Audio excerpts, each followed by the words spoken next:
ይህንን ፊልም ለማዘጋጀት በጣም ብዙ ድካም አለውና በቻላችሁ አቅም ቪዲዮውን ላይክ፣ ቻናል ሰብስክራይብ በማድረግ ፊልሙን ጀምር።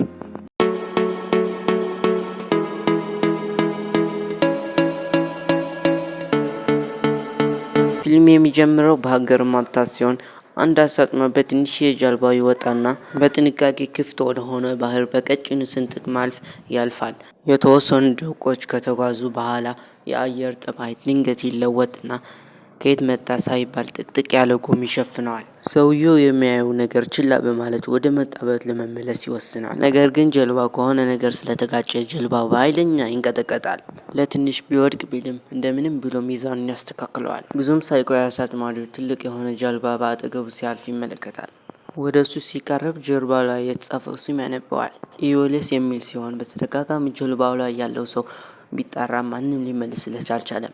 አሳ አጥማጁ በጥርጣሬ ለማጣራት ይወስንና ወደ ትልቁ ጀልባ ከመውጣቱ በፊት የራሱን ትንሽ ጀልባ ከትልቁ ያስራታል። በቀጣይ ወደ ኢዮሌስ ይገባና ባዶ በመሆኑ በጣም ይገረማል። ውስጡ ግን እንደ ውሃና ምግብ አስፈላጊ ነገሮች ይዘዋል። አሳ አጥማጁ በቀጣይ ሬዲዮን ተጠቅሞ ሲግናል መላክ ሲሞክር ምንም ሳይሰራለት ይቀራል። አጠቃላይ ጀልባው ከፈተሸው በኋላ ጥሎት ወደ ራሱ ጀልባ ለመመለስ ይወስናል። ነገር ግን ትንሽ ጀልባ በሚያስደነግጥ ሁኔታ ከተሰረችበት አምልጣለች። በቀጣይ አጉሊ መነጽር በመጠቀም ጀልባው ሊፈልገው ቢሞክርም ጉሙ ባለመበተኑ ግን ምንም ሊያሳየው አልቻለም። ከቆይቶች በኋላ ጉሙ በስተመጨረሻ ቢበተንም ይዞት የመጣው ትንሽ ጀልባው ግን የትም ልታይ አልቻለችም። ሰውየው በቀጣይ ወደ መጣበት ለመመለስ የጀልባ ሞተር ለማስነሳት ቢሞክርም ነገር ግን የጀልባ ሞተር አልነሳ ብሎት ወዴት እየሄደ እንዳለ አያውቅም።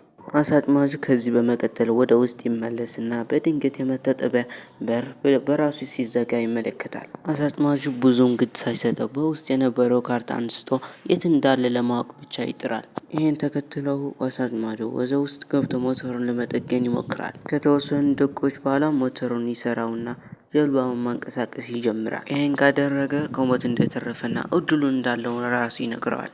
ሬዲዮውን ተጠቅሞ እርዳታ ለመላክ ቢሞክርም ምንም አይነት ምላሽ አላገኘም። ከትንሽ ቆይቶች በኋላ ጀልባው ወደ አንድ ከተማ ይጋጫል።